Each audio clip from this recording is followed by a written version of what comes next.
इनका चेहरा हमें देखने को मिलता रहता है रोज़ाना डिजिटल मीडिया पे, न्यूज़ में, प्रिंट मीडिया में।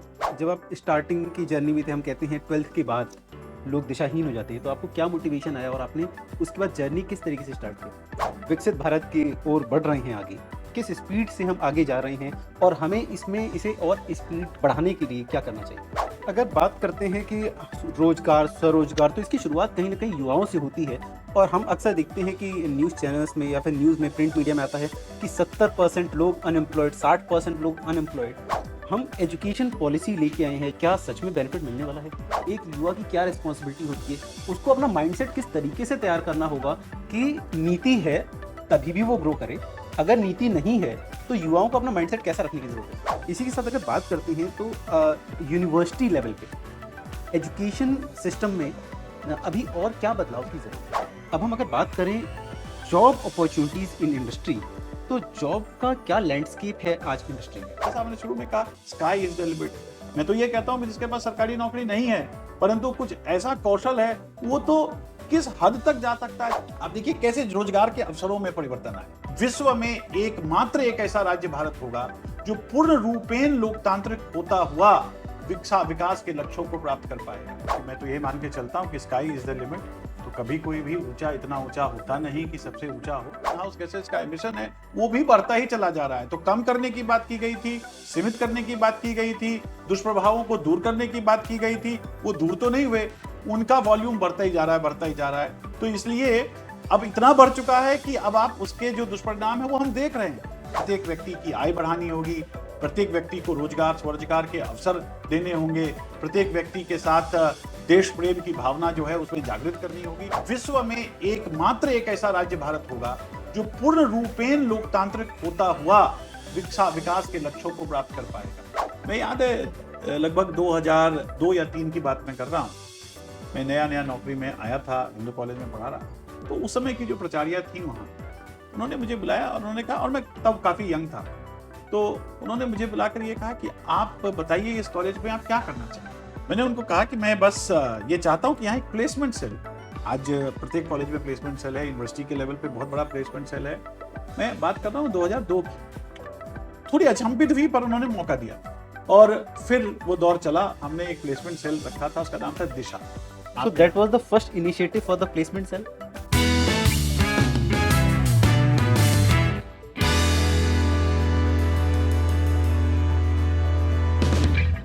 सो हेलो एवरीवन, आज हम बैठे हैं डॉक्टर चंद्रचूड़ सिंह जी के साथ में और इनकी अगर कैपेबिलिटीज़ की बात करें, अगर हम इनकी बात करें कि इनका क्या बैकग्राउंड है, इन्होंने क्लाइमेट जस्टिस के ऊपर काम किया है यूनिवर्सिटी ऑफ बर्मिंघम में।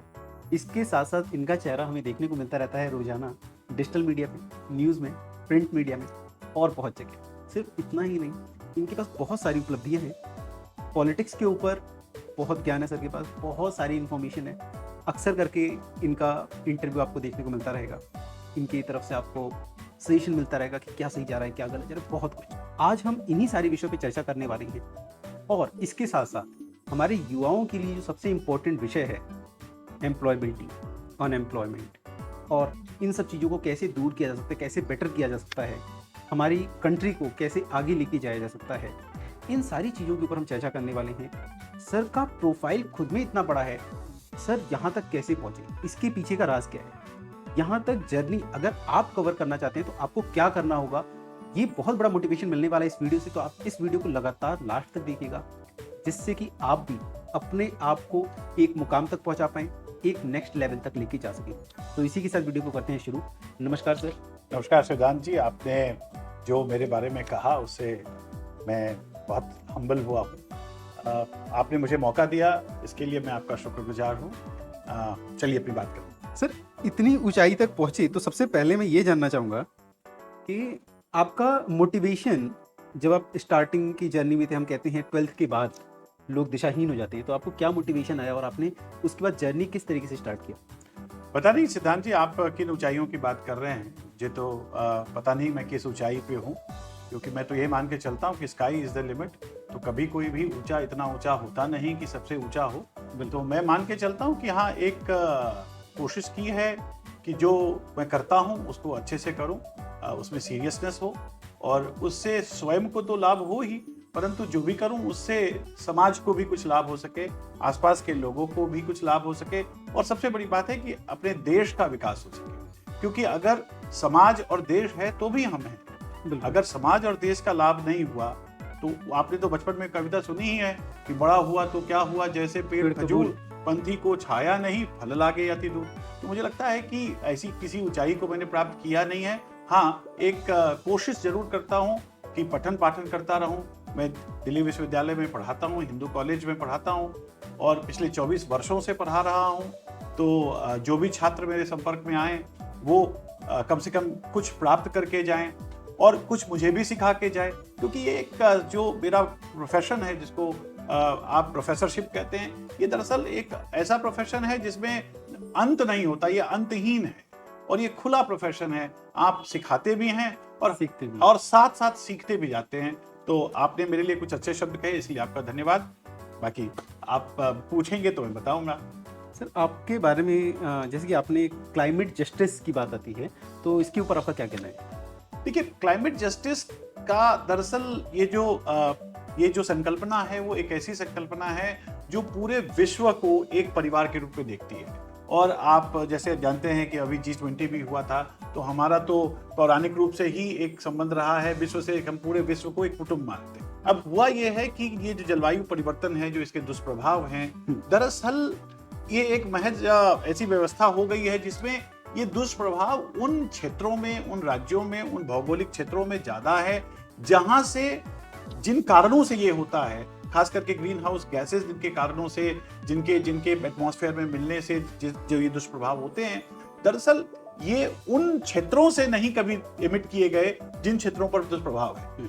जहां से किए गए वो भी बरसों पहले किए गए, वो भी मुझे तो लगता है कि शताब्दी पहले किए गए, और जिन लोगों ने किया वो जीवित भी नहीं है। तो जिन लोगों ने किया, जिन क्षेत्रों से हुआ, वहां दुष्प्रभाव कम है, और अगर दुष्प्रभाव है भी तो उनके पास सक्षमता है उन दुष्प्रभावों को सीमित कर देने की, अपने आप को एडेप्ट कर लेने की। और जिन क्षेत्रों से हुआ ही नहीं, वहां दुष्प्रभाव भी ज्यादा है और उनकी सक्षमताएं भी कम हैं।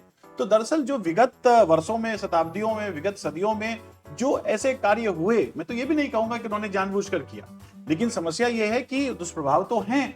तो विकसित राज्य और विकासशील राज्यों में कुछ इस प्रकार की सहमति बने, जिस सहमति से पूरे वैश्विक व्यवस्था के स्तर पर या वैश्विक स्तर पर कुछ ऐसी प्रकार के प्रयत्न हो, जिन प्रयत्नों से जो जहां पर दुष्प्रभाव हो रहे हैं उनको भी एडेप्ट किया जाए, उनमें भी कुछ समस्याओं का निराकरण किया जाए, और वैश्विक स्तर पर हम अपने मिटिगेशन को कम कर लें, एडेप्टेशन के प्रयत्न हो, जो गरीब है उसको विकसित कराया जाए, और विकसित भी ऐसे तरीके से किया जाए जो सस्टेनेबल हो, जो चिरकालिक हो।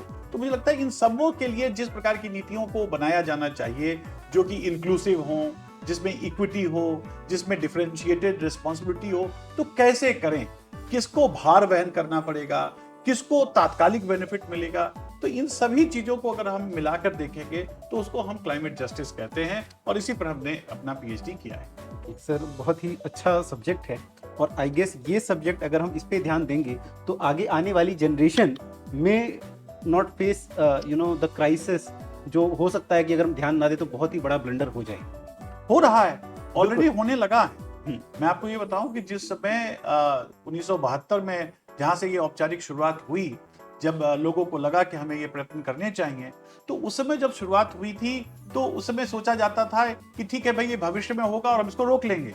मैं आपको ये बताऊं कि पिछले 50 वर्षों में, लगभग 50 वर्षों में जितने भी प्रयत्न हुए वो बातचीत के स्तर पर तो होते रहे हैं, लेकिन ये भी सच है कि जो एमिशन है, जो ग्रीन हाउस गैसेस का एमिशन है, वो भी बढ़ता ही चला जा रहा है। तो कम करने की बात की गई थी, सीमित करने की बात की गई थी, दुष्प्रभावों को दूर करने की बात की गई थी, वो दूर तो नहीं हुए, लेकिन जिनके कारण ये दुष्प्रभाव होते हैं, जिन ग्रीन हाउस गैसेस के एमिशन के कारण होते हैं, उनका वॉल्यूम बढ़ता ही जा रहा है, बढ़ता ही जा रहा है। तो इसलिए अब इतना बढ़ चुका है कि अब आप उसके जो दुष्परिणाम है वो हम देख रहे हैं। आप खास करके दक्षिण एशिया में, दक्षिण पूर्वी एशिया में, जो पैसिफिक में आइलैंड्स हैं, हर जगह आप देख रहे हैं कि दुष्प्रभाव होते चले जा रहे हैं। अब किस हद तक कैसे किया जाए, ये समस्या आज भी बनी हुई है, और जब तक कि हम लोगों की सोच एक जैसी नहीं होगी, जब तक लोगों में ये अपनेपन और परायेपन की भावना को राष्ट्र के रूप में जो हम देखते हैं, वो जब तक दूर नहीं होगा, जैसे हम कहते हैं ना कि अयम निजम परोवेति गणना लघुचेतसा, कि मेरा है तेरा है, ये मेरा देश तेरा देश, इस प्रकार की सोच को जब हम समाप्त करके, इस प्रकार की जो संकुचित सोच है इसको समाप्त करके जब हम उदार चरित होंगे, उदार चरितनाम तु यस्य वसुधैव कुटुंबकम, तो हम तब जाकर इस पर प्रयत्न, इस पर हम विजय प्राप्त कर सकेंगे और जो जनमानस है उसका कल्याण हो सकेगा। तो मुझे लगता है कि एक कोशिश हमारे प्रधानमंत्री जी ने भी की है, हमारी सरकार ने भी की है, वो फिर से फलीभूत हो रहा है। और किस हद तक फलीभूत होगा, मुझे लगता है कि इसको फलीभूत करने के लिए वैश्विक स्तर पर भारत की जो नेतृत्व है, भारत का जो नेतृत्व है, उसका एक अपनी भूमिका होगी और उसी दिशा में हम बढ़ेंगे। तो सर, जैसे आपने बोला कि हम विकसित भारत की ओर बढ़ रहे हैं आगे, तो इसके ऊपर आपका क्या कहना है कि हम किस प्रगति, किस स्पीड से हम आगे जा रहे हैं और हमें इसे और स्पीड बढ़ाने के लिए क्या करना चाहिए? देखिए, एक विकसित भारत का लक्ष्य, जैसा थोड़ी देर पहले आपसे मैंने कहा था कि विकसित भारत का लक्ष्य आप एक औपचारिक तो रूप पर देखें तो शायद जीडीपी और पर कैपिटा इनकम इत्यादि तरीके से आप देख सकते हैं, और वो सच भी है, देखना भी चाहिए। पर मुझे लगता है कि विकसित भारत के लक्ष्य को हम दूसरे तरीके से भी देखें। मुझे लगता है कि थोड़ा मूल्यात्मक रूप से इसको देखें। एक तो तथ्यात्मक रूप है, तथ्यात्मक रूप में हम इकोनॉमिक्स देखते हैं, रोजगार देखते हैं, एम्प्लॉयमेंट देखते हैं, जीडीपी देखते हैं, जीएनपी देखते हैं, सकल घरेलू उत्पाद देखते हैं। आप उसको जिस तरीके से देख सकते हैं वो एक तरीका है। पर मूल्यात्मक रूप से मैं इसलिए कह सकता हूं, और मैं बड़े सोच विचार के साथ आपको ये कह रहा हूं सिद्धार्थ जी, कि शायद विकसित भारत के लक्ष्य के प्रति एक सोच उसके पीछे ये भी है कि अगर भारत विकसित होता है, और मुझे कोई संदेह नहीं है इसमें कि भारत विकसित नहीं होगा, विकसित भारत दरअसल विश्व में लोकतांत्रिक व्यवस्था की जीत भी होगी, क्योंकि विश्व में एकमात्र एक ऐसा राज्य भारत होगा जो पूर्ण रूपेण लोकतांत्रिक होता हुआ विकास के लक्ष्यों को प्राप्त कर पाएगा। अगर आप देखेंगे तो पश्चिम के राज्य हैं वो विकसित हुए, लोकतांत्रिक भावनाएं रही होंगी, पर एक लोकतंत्र जिसको हम कंप्लीट डेमोक्रेसी कहते हैं, पूर्ण लोकतंत्र जिसको कहते हैं, उसमें कुछ ना कुछ कमी रही। अमेरिका में भी, इंग्लैंड में भी, ये जो सार्वजनिक वयस्क मताधिकार जिससे कि हम लोकतंत्र को जोड़ते हैं, सार्वजनिक वयस्क मताधिकार तो 20वीं सदी में आया, विकास उनके यहाँ पहले हुआ, परंतु हमारे यहाँ लोकतंत्र हुआ और लोकतांत्रिक व्यवस्था के साथ हम विकास की तरफ बढ़ते जा रहे हैं, हमारे कदम बढ़ते जा रहे हैं। तो मुझे लगता है कि वैश्विक स्तर पर ये एक बहुत बड़ी ख्याति होगी कि लोकतंत्र होकर भी, लोकतांत्रिक व्यवस्थाओं से भी विकास की प्राप्ति की जा सकती है। तो मुझे तो विकसित भारत का लक्ष्य उस रूप में देखना बेहतर लगता है, लेकिन तथ्यात्मक तो वो है ही है कि उसकी प्राप्ति के लिए हमें प्रत्येक व्यक्ति की आय बढ़ानी होगी, प्रत्येक व्यक्ति को रोजगार, स्वरोजगार के अवसर देने होंगे, प्रत्येक व्यक्ति के साथ देश प्रेम की भावना जो है उसमें जागृत करनी होगी। तो ये तमाम इस प्रकार के लक्ष्य हैं जिनकी प्राप्ति से ही विकसित भारत का लक्ष्य प्राप्त हो सके। अगर बात करते हैं कि रोजगार, स्वरोजगार, तो इसकी शुरुआत कहीं ना कहीं युवाओं से होती है और हम अक्सर देखते हैं कि न्यूज़ चैनल्स में या फिर न्यूज़ में, प्रिंट मीडिया में आता है कि 70% लोग अनएम्प्लॉयड, 60% लोग अनएम्प्लॉयड। तो ये जो लोग अनएम्प्लॉयड हैं, तो इन लोगों को ऐसा क्या करना चाहिए कि जिससे इनका अपना एक डायरेक्शन में, जिस डायरेक्शन में जाना चाहते हैं वहाँ तो जा सकें, प्लस अपने आप को एक दूसरा रास्ता भी दिखा सकें? मुझे लगता है कि ये बड़ा एक अनफॉर्चुनेट सिचुएशन है कि जहां हम रोजगार को सिर्फ और सिर्फ सरकारी नौकरी के आईने से देखते हैं, उस प्रिज्म से देखते हैं, और जहां सरकारी नौकरी नहीं है वहां हम बेरोजगारी मान लेते हैं। दरअसल बेरोजगारी की जो समस्या है, और बेरोजगारी को भी हम अलग अलग श्रेणियों में रख सकते हैं। कोई बेरोजगारी सिर्फ जॉब ना होने को ही बेरोजगारी नहीं कहते हैं। बेरोजगारी का मतलब अगर आप देखें, कम से कम जो हम लोग पाठ्यक्रम में समझते हैं, संरचनात्मक बेरोजगारी है, छद्मीय बेरोजगारी हो सकती है, जो एक साइक्लिक अनएम्प्लॉयमेंट होता है वो हो सकता है, टेक्निकल अनएम्प्लॉयमेंट हो सकता है। तो बेरोजगारी कोई एक कोई शब्द ऐसा नहीं है कि रोजगार का ना होना ही बेरोजगारी है, ये मैं नहीं मानता। मुझे लगता है कि रोजगार के होते हुए भी बेरोजगारी हो सकती है। बिल्कुल। मान लीजिए आज मेरे पास रोजगार है, कल ना हो। आज किसी चीज का डिमांड है तो मेरे पास काम है, कल हो सकता है कि वो डिमांड खत्म हो जाए, तो फिर मेरे पास क्या होगा? ये भी हो सकता है कि सप्लाई साइड ज्यादा हो और डिमांड ना हो, तो वैसी स्थिति में प्रोडक्शन सिस्टम तो चल रहा है, लेकिन उससे प्रति व्यक्ति आय तो नहीं बढ़ रही है। तो रोजगार और बेरोजगारी को हमें एक सम्यक रूप में देखने की आवश्यकता होती है। रहा सवाल कि सोच क्या होनी चाहिए और क्या करना चाहिए, तो कोई एक तरीका तो है नहीं, लेकिन मुझे लगता है कि कहीं ना कहीं प्रत्येक युवा आपको ये सोचना जरूर चाहिए कि क्या मुझे रोजगार करने से मेरा भला है, या कुछ ऐसा भी हो सकता है कि मैं कुछ ऐसा करूं जिससे कि मेरा तो लाभ हो ही, लेकिन मेरे साथ साथ मेरे आसपास के लोगों का भी लाभ हो। कुछ ऐसे विचारों पर मैं कार्य करूं जिससे कि जो समाज की व्यवस्था है, जो अर्थव्यवस्था है, उसमें भी मेरा कंट्रीब्यूशन हो सके। तो मुझे लगता है कि उस रूप में देखना चाहिए, एक सम्यक रूप में देखने की आवश्यकता है। अब इस सम्यक रूप में देखने के लिए क्या करना होगा, ये भी बड़ी बात है। तो ये तो तय है, हम मानते हैं कि भाई जो शिक्षा है वो कहते हैं ना, शिक्षा धनम सर्वे धनम प्रधानम, उससे बड़ा प्रधान कोई धन नहीं होता। चोर इसको चोरी नहीं कर सकता, कोई इसको छीन नहीं सकता। तो मुझे लगता है कि विद्या, और विद्या में मुझे लगता है कि ऐसी विद्या जो कि चहुमुखी हो, बहुमुखी हो, जो आपके पर्सनालिटी को तो बढ़ाती ही हो, साथ साथ आप में कौशल का विकास करती हो। और वो कौशल ऐसा जो कि आपके इंटरपर्सनल रिलेशंस को भी बेहतर करे, संवर्धन करे, जो आपके सॉफ्ट स्किल्स को भी बढ़ावा दे, जो आपके नॉलेज कंटेंट को भी बढ़ावा देता हो, और जो सबसे बड़ी बात है, जो आपको एक कुछ कर गुजर जाने के लिए प्रेरित करता हो, जो आपको रिस्क टेकिंग के लिए भी अभिप्रेरित करता हो। तो मुझे लगता है कि ऐसी शिक्षा का स्वरूप हो तो जो युवा वर्ग है, और मैं आपको इसलिए मैं बता रहा हूं कि अगर आप देखें तो 19 से 24 वर्ष की आयु का जो वर्ग है, उस वर्ग में अगर बड़े राज्यों को देखें, विकसित राज्यों को देखें, तो उसकी तुलना में हम बहुत नीचे हैं रोजगार के अवसरों में। 5% हमारे 19 से 24 वर्ष के जो आयु के लोग हैं वही रोजगार में संलिप्त हैं, जबकि उस बेस को ब्रॉडन करना बहुत आवश्यक होगा। तो मुझे लगता है कि शिक्षा का योगदान, विश्वविद्यालयों का योगदान, शिक्षकों का योगदान, अभिभावकों का योगदान, कई ऐसे अवयवों से जुड़कर ही कुछ इस प्रकार की सोच विकसित की जा सकेगी, जिन सोचों के आधार पर युवा वर्ग जो हैं वो कंट्रीब्यूट कर पाएंगे, और जिनके कंट्रीब्यूशन से देश का भी विकास हो पाएगा। अभी देश के विकास की बात हो और हम बात करते हैं एजुकेशन की। हम एजुकेशन पॉलिसी लेके आए हैं, एजुकेशन पॉलिसी में चेंजेस लेके आए हैं। ये चेंजेस क्या क्या हैं और इस चेंज से क्या सच में बेनिफिट मिलने वाला है? देखिए, जो राष्ट्रीय शिक्षा नीति है जो 2020 में लाई गई, वो शिक्षा नीति एक बहुत क्रांतिकारी शिक्षा नीति, और जब मैं क्रांतिकारी कहता हूं तो वो ये है कि अगर उसको सही तरीके से, व्यवस्थित तरीके से उसको इम्प्लीमेंट किया गया देश भर में, तो इसके परिणाम जो हैं वो बहुत ही अच्छे होंगे। ऐसे परिणाम होंगे कि पूरे सामाजिक तौर पर, सामाजिक स्तर पर उसे एक नई क्रांति आ जाएगी और एक आमूल-चूल परिवर्तन होगा उसमें। अब वो क्या है शिक्षा, मतलब वो जो राष्ट्रीय शिक्षा नीति में ऐसा है क्या? तो मुझे लगता है सबसे बड़ी बात जो राष्ट्रीय शिक्षा नीति की है वो व्यावहारिक शिक्षा पर ज्यादा फोकस्ड है। रटंत विद्या से मुक्ति, कि रट लीजिए, 4 प्रश्न पढ़ लीजिए और रट कर आप जाके परीक्षा तो पास कर आते हैं, लेकिन जीवन का इम्तिहान फेल हो जाता है। जीवन के इम्तिहान में डिग्रियों की आवश्यकता होती है, पर मुझे लगता है कि जीवन के इम्तिहान में अनुभव की आवश्यकता होती है।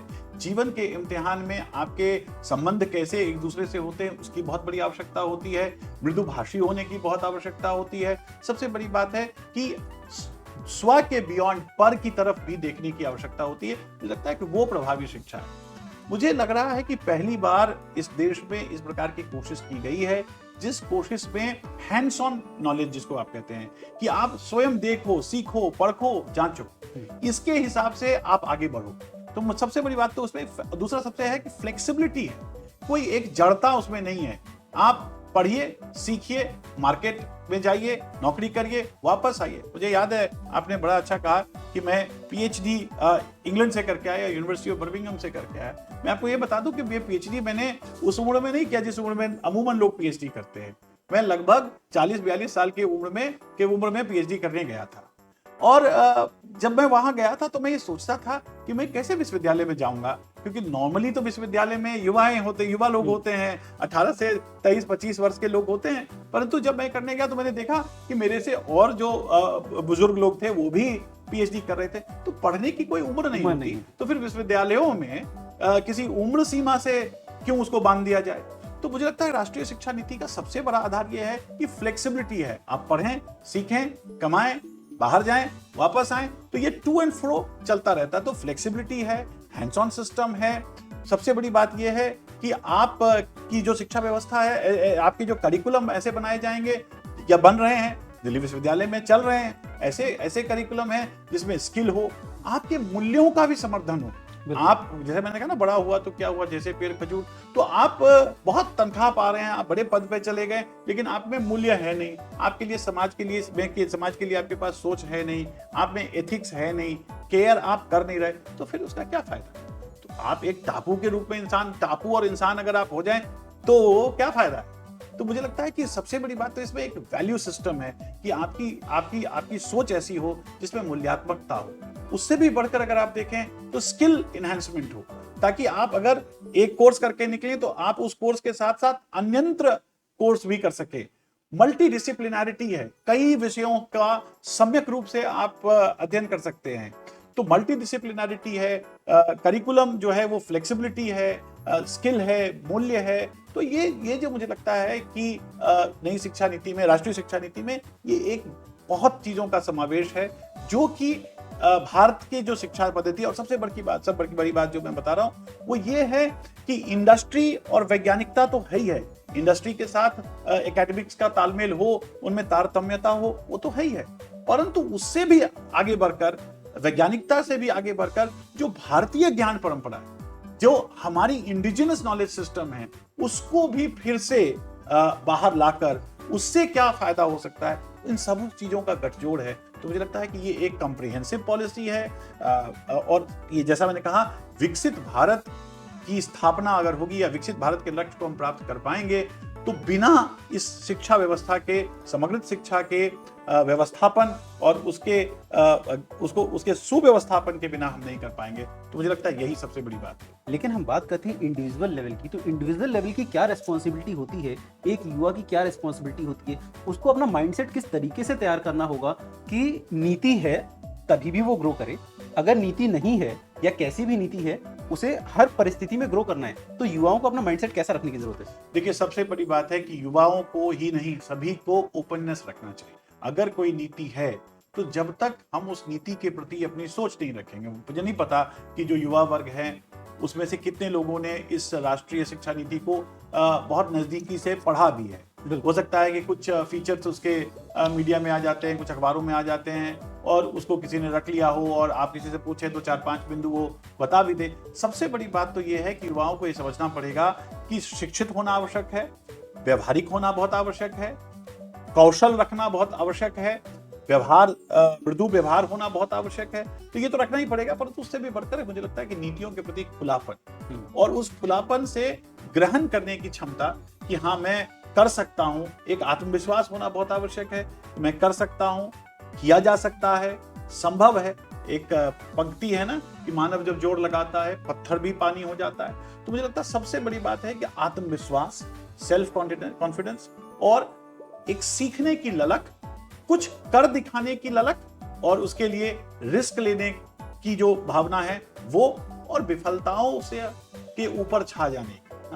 कहते हैं ना कि बरकर विपत्तियों पर छा जा मेरे सपूत मेरे ताजा, अर्थात विपत्तियां आएंगी, विफलताएं आएंगी, उसके बाद भी चलते रहना है। भीड़ तुम बढ़े चलो, धीर तुम बढ़े चलो, वो जो ललक है ना, वो होना बहुत आवश्यक है। इसी के साथ अगर बात करते हैं तो यूनिवर्सिटी लेवल पे एजुकेशन सिस्टम में अभी और क्या बदलाव की जरूरत है। देखिए, सबसे बड़ी बात यह है कि भारत में आप ये जानते हैं कि जो वैश्विक स्तर पर अगर देखा जाए तो भारतीय जो शिक्षण व्यवस्था है, खास करके हायर एजुकेशन सिस्टम जो है, वो विश्व की दूसरी सबसे बड़ी शैक्षणिक व्यवस्था है। लगभग 56,000 इंस्टीट्यूशन है हमारे पास, लगभग 40 मिलियन विद्यार्थी हैं, 15 लाख शिक्षक हैं, 2035 तक जो है ग्रॉस इनरोलमेंट रेशियो जो है उसको 50% करने का लक्ष्य है। तो इतनी बड़ी शैक्षणिक व्यवस्था, जिसको मैं औपचारिक शैक्षणिक व्यवस्था कह रहा हूं, जिसमें कि प्राइवेट और पब्लिक शैक्षणिक जो संस्थाएं हैं वो सम्मिलित हैं, परंतु ये भी तो सच है कि एक पैरेलल जो एजुकेशन सिस्टम है, जिसको आप कोचिंग इंडस्ट्री कहते हैं, वो भी साथ साथ चल रहा है। तो मुझे लगता है कि ये जो पैरेलल सिस्टम है, उस पैरेलल सिस्टम को कहीं ना कहीं हमें ये देखना होगा कि ये पैरेलल सिस्टम क्यों चल रहा है और ये पैरेलल सिस्टम जो चल रहा है इसका क्या फायदा है। क्योंकि अगर मान लीजिए कि इस पैरेलल सिस्टम में श्रेय लेने के लिए कोचिंग इंस्टीट्यूट्स की झड़ी लगी है और बड़े बड़े विज्ञापन हैं, बड़े बड़े कॉर्पोरेट वर्ल्ड के लोग हैं, उसमें बहुत पैसा इन्वेस्टेड है, परंतु मुझे लगता है कि क्या उससे एक सफल इंसान कोचिंग इंडस्ट्री से बन सकता है क्या? मुझे नहीं लगता। सफल इंसान, बेहतर इंसान, खुश इंसान, जिसको आप कहते हैं कि ऑल राउंडेड डेवलपमेंट, जिसको जिसको हम कहते हैं, वो तो जो विश्वविद्यालय हैं, जो शैक्षिक संस्थाएं हैं, जो औपचारिक हैं, उनसे ही बनता है। तो इस व्यवस्था, परंतु ये भी है कि वो कोचिंग इंडस्ट्री है क्यों, वो कोचिंग इंडस्ट्री चल क्यों रहा है? तो कहीं ना कहीं जो हमारी औपचारिक व्यवस्था है उसमें कहीं ना कहीं कमियां हैं, उसके पाठ्यक्रम में कमियां हैं, उसके पढ़ाने के तरीकों में हो सकता है, पेडागोजी में भी कुछ कमियां होंगी, हो सकता है कि जिस तरह का जो व्यवस्थापन है उसमें भी कमियां हो सकती हैं। कौन शिक्षक हो सकता है या कौन शिक्षक है, इस पर भी प्रश्न चिन्ह है। और ये कोई आज की बात नहीं है, वर्षों से जिस प्रकार से शैक्षणिक व्यवस्था को दोयम दर्जे का एक दर्जा दिया गया है, जो सेकेंडरी इंपॉर्टेंस दिया गया है शिक्षा को, उस कारण से ये व्यवस्था ये हो गई है कि एक तो यूनिवर्सिटीज का जो स्ट्रक्चर है वो समरूपी नहीं है, बड़ा अनइवन है। सेंट्रल यूनिवर्सिटीज हैं, स्टेट यूनिवर्सिटीज हैं, प्राइवेट यूनिवर्सिटीज हैं, डीम्ड यूनिवर्सिटीज हैं, तो ये बड़ा अजीब सा स्तर है। आप बाहर के देशों में, विकसित देशों में देखेंगे तो देखेंगे कमोवेश जो यूनिवर्सिटीज हैं उनका एक स्टैंडर्ड एक है। अब इस पर काम हो रहा है, स्टैंडर्डाइजेशन की प्रक्रिया हुई है, परंतु आप ये भी जानते हैं कि उच्च शिक्षा जो है वो समवर्ती सूची में है। तो केंद्र सरकार प्रयत्न करती है, राज्य सरकार उस प्रयत्न को कितना अपनाती है या उस पर कितना कोऑपरेट करती है, एक राजनीतिक प्रश्न हो जाता है।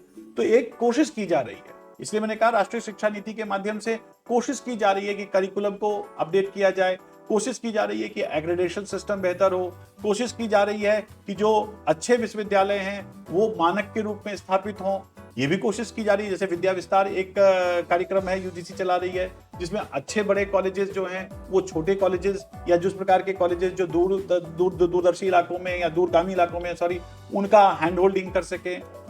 जैसे दिल्ली विश्वविद्यालय है जहां हम आप बैठे हैं, इस विश्वविद्यालय को के स्टैंडर्ड के बारे में तो हम क्या ही कहें, ये सबसे अच्छा विश्वविद्यालय माना जाता है। अब इस विश्वविद्यालय के स्तर पर बहुत सारी बातें हो रही हैं। आपने देखा होगा कि देखिए, इक्विटी, क्वालिटी और एक्सेस, ये तीन ऐसे बिंदु हैं जिन बिंदुओं के आधार पर ही भारतीय शिक्षा व्यवस्था को बेहतर किया जा सकता है।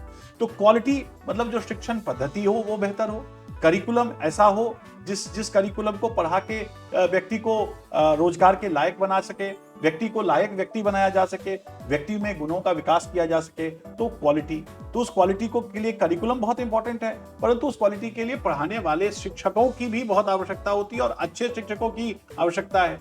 तो शिक्षक वो हो जो पैशनेट हो शिक्षा के बारे में, जो जीवन यापन ही अपना जीवन ही इसके प्रति समर्पित कर दें। तो मुझे लगता है कि शिक्षक को क्या ऐसा होना चाहिए।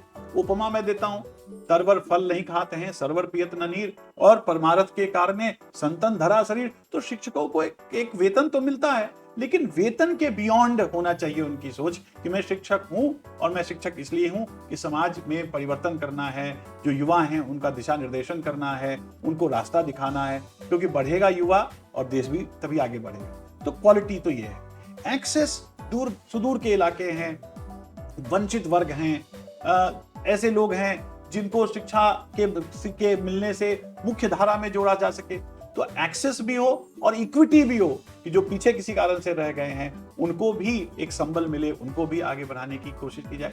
तो मुझे लगता है कि विश्वविद्यालयों के लिए जो संस्थाएं हैं उच्च शिक्षा के, उनके लिए बहुत आवश्यक है कि इन तीन बिंदुओं पर ध्यान दें, और इनमें एक भी बिंदु अगर कम गया, एक भी बिंदु पर काम कम हुआ, तो मुझे लगता है कि फिर हम अपने उन उद्देश्यों की प्राप्ति नहीं कर सकेंगे। तो ये तो बहुत बड़ी आवश्यकता है जहां विश्वविद्यालयों के स्तर पर बात करें।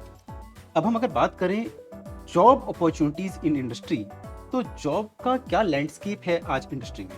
देखिए, वही मैं बात कर रहा हूँ। मैं एक रिपोर्ट, मुझे वर्ष तो याद नहीं है, पर मुझे लगता है कि एक रिपोर्ट है जिसके हिसाब से 2010 से 2030 के बीच में 740 बिलियन जो रोजगार हैं उनकी आवश्यकता है। कुछ ऐसा मैंने एक पेपर भी देखा था। देखिए, जो लैंडस्केप है जहां तक रोजगार का हम कहते हैं, मैंने कहा ना कि रोजगार से हम समझते क्या है। रोजगार दरअसल वो एक तरीका है जिसके आधार पर हमें काम मिलता है, और काम मिलने से हमें कुछ धन की प्राप्ति होती है, और धन की प्राप्ति से हम जीवन यापन कर सकते हैं। इसको एक बड़े औपचारिक रूप में तो हम ये देखते हैं, पर मुझे लगता है कि जो रोजगार है वो इसके बियॉन्ड है। धन कमाना या जीवन यापन करना ही रोजगार है, ये एक बड़ा सूखा सा मुझे लगता है कि ये इसका एक परिभाषा हो। रोजगार वो है जिसमें जिसमें आप डूबे हुए हो, और मैं डूबे कहने का मतलब है जिसमें आपके लगन हो, जो आपके दिल के करीब हो, जो आप वास्तविक रूप से करना चाहते हैं। जब ये दोनों बहुत आवश्यक है, आपके पास काम हो, पर काम कैसा हो ये बहुत इंपॉर्टेंट है। काम वैसा हो जिसमें आपकी अभिरुचि हो, और उस अभिरुचि से ही आप बेहतर कर पाएंगे और बहुत आगे बढ़ पाएंगे। मैं इसलिए ये कहता हूं क्योंकि अगर आप देखें तो 21वीं सदी में आप देखिए कैसे रोजगार के अवसरों में परिवर्तन आए। आरंभिक वर्षों में, या मैं तो ये कहूं 20वीं सदी के अंतिम वर्षों में भारत के परिदृश्य में आप देखें तो ये कहा जाता था कि जो इंजीनियरिंग ग्रेजुएट्स हैं, जो मैनेजमेंट के लोग हैं मेरे जनरेशन में, उनको तो कहते थे कि भाई जो जिसने इंजीनियरिंग कर लिया, जिसने मैनेजमेंट कर लिया, उसके पास तो यकीन मानिए कि उनको मिल ही गया, नौकरी उनको मिल ही गई। मैं याद है लगभग 2002 या 3 की बात मैं कर रहा हूँ, मैं नया नौकरी में आया था, हिंदू कॉलेज में पढ़ा रहा था। तो उस समय की जो प्राचार्या थी वहाँ, उन्होंने मुझे बुलाया और उन्होंने कहा, और मैं तब काफी यंग था, तो उन्होंने मुझे बुलाकर ये कहा कि आप बताइए इस कॉलेज में आप क्या करना चाहते हैं। मैंने कहा पढ़ने पढ़ाने के अलावा आप क्या करना चाहते हैं। मैंने उनको कहा कि मैं बस ये चाहता हूँ कि यहाँ एक प्लेसमेंट सेल, आज प्रत्येक कॉलेज में प्लेसमेंट सेल है, यूनिवर्सिटी के लेवल पे बहुत बड़ा प्लेसमेंट सेल है।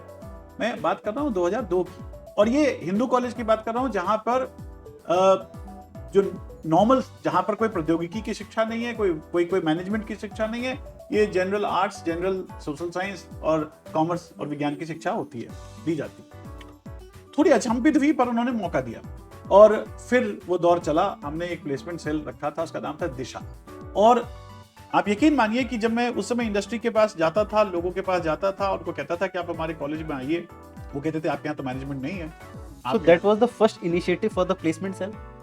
I think it was the first initiative at Hindu College. At Hindu College. At Hindu College, and subsequently, I think other colleges also replicated it. I am not claiming that Hindu College was the first college to have it, but I think the initiative was taken there, and subsequently अलग जगहों पर भी हुआ, university के स्तर पर भी हुआ। तो जब मैं उस समय इंडस्ट्री में जाता था और कहता था कि आप हमारे कॉलेज में आइए और हमारे जो ग्रेजुएट्स हैं उनको आप रिक्रूट करिए, तो कई दफे बात ये होती थी कि भाई हम आपके यहाँ क्यों आए, आपके यहाँ तो मैनेजमेंट के है नहीं, आपके यहाँ तो बीटेक की शिक्षा है नहीं, आपके यहाँ मेडिकल की शिक्षा है नहीं, पैरामेडिकल की शिक्षा है नहीं। तो मैं उनको तब कहता था कि हमारे पास विद्यार्थी जो हैं उच्चतम स्तर के, ये वो विद्यार्थी हैं जो 98 और 99% लेकर आते हैं 12th में, और वो आते हैं उनके पास सॉफ्ट स्किल बहुत अच्छे हैं, अच्छे स्कूलों से पढ़ के आए हैं, अच्छी भाषा है उनके पास, उनका व्यवहार और उनका कौशल बहुत अच्छा है। तो कुछ पहले तो कॉल सेंटर्स के लोग आए, लेकिन शायद मेरी बातों का थोड़ा असर हुआ और कुछ इंडस्ट्री के लोग भी आने लगे।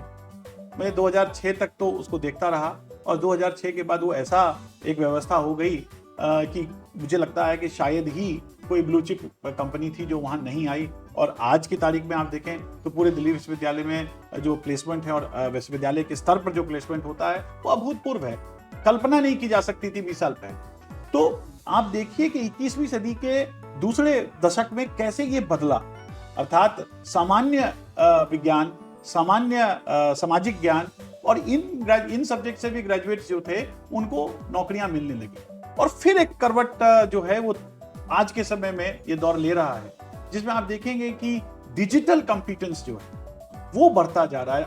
आज आप जानते हैं कि कई ऐसे लोग हैं जो यूट्यूब के माध्यम से, जो डिजिटल प्रोग्राम्स बनाकर या सोशल मीडिया हैंडल मैनेजमेंट करके आज काफी अच्छी पोजीशंस में पहुंच चुके हैं।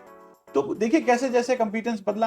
तो औपचारिक डिग्रियां हो तो रोजगार है, औपचारिक डिग्रियां ना हो तो भी रोजगार है, और औपचारिक डिग्रियां ना हो तो स्वरोजगार भी है।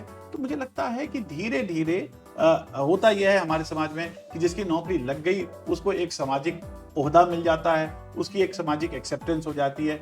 जिसको नहीं मिलती थी पहले जमाने में, उसका सामाजिक एक्सेप्टेंस होता था पर बहुत देर से होता था, और वो भी अगर बहुत अच्छा कर लेता था तब होता था। अब ऐसा नहीं है, प्रोफेशंस में डाइवर्सिफिकेशन है, ग्राह्यता बढ़ी है, एक्सेप्टेंस बढ़ा है, समाज भी समझता है कि हाँ ये कुछ अच्छा कर रहा है। जो स्टार्टअप का इकोसिस्टम है, आप देखिए किस प्रकार से जो प्रधानमंत्री जी का सपना था वो किस प्रकार से पूरा होता चला जा रहा है। तो मुझे लगता है कि जो रोजगार का लैंडस्केप है, जो अब बात आपने की, वो बहुत वृहत होता चला जा रहा है, वो कहीं सीमित नहीं है, वो कुछ मुट्ठी भर के सरकारी नौकरियों तक सीमित नहीं है। होता यह है कि दुष्प्रचार करके उसको एक ऐसा टर्न दिया जा रहा है कि जिसके पास सरकारी नौकरी है उसी के पास सब कुछ है। मैं तो ये कहता हूं कि जिसके पास सरकारी नौकरी नहीं है परंतु कुछ ऐसा कौशल है, वो तो किस हद तक जा सकता है, जैसा मैंने शुरू में कहा, स्काई इज द लिमिट, उसके लिए स्काई लिमिट है। और मुझे लगता है कि धीरे धीरे, खास करके मैं अपने विश्वविद्यालय की तो बात कर ही सकता हूं कि हमारे विश्वविद्यालय में जिस प्रकार की कोशिश की जा रही है वो अभूतपूर्व कोशिश है। ना पहले हुआ है, आगे क्या होगा मुझे नहीं पता, लेकिन वर्तमान जो है वो संभावनाएं मुझे बहुत दिख रही हैं। मैं बहुत खुश इसलिए होता हूं क्योंकि मैं देखता हूं कि जो मेरे आसपास के जो बच्चे हैं, जो जिन बच्चों को मैं पढ़ाता हूं, उनमें एक एक्सेप्टेंस है पॉलिसी का, और वो चाहते हैं कि वो भी कुछ ऐसा कर सकें जो कि कम उम्र में ही एक नए मानक बना सके। तो मुझे लग रहा है कि मैं तो बहुत खुश हूं और मैं तो बहुत सकारात्मक दृष्टि से इसको देखता हूं। जो लोग सरकारी नौकरी की सिर्फ तैयारी करते हैं, उनके माइंड में कहीं देखते हैं हम लोग, परिवार वाले या समाज कहते हैं कि सरकारी नौकरी, सरकारी नौकरी, सरकारी नौकरी। स्पेशली हमारे बिहार में, झारखंड में, यूपी में इस चीज़ का बहुत प्रचलन है। तो आप ऐसे कैंडिडेट्स को और उनके परिजनों को क्या संदेश देना चाहिए? देखिए, कई दफे मैं बिहार और यूपी के बारे में भी सोचता हूं, और यूपी से ज्यादा बिहार और झारखंड को अगर आप देखें तो मैंने देखा यह है कि बिहार में खास करके जो अर्बनाइजेशन है उसका रेट काफी लो है। मुझे लगता है कि 10-11% के आसपास ही है।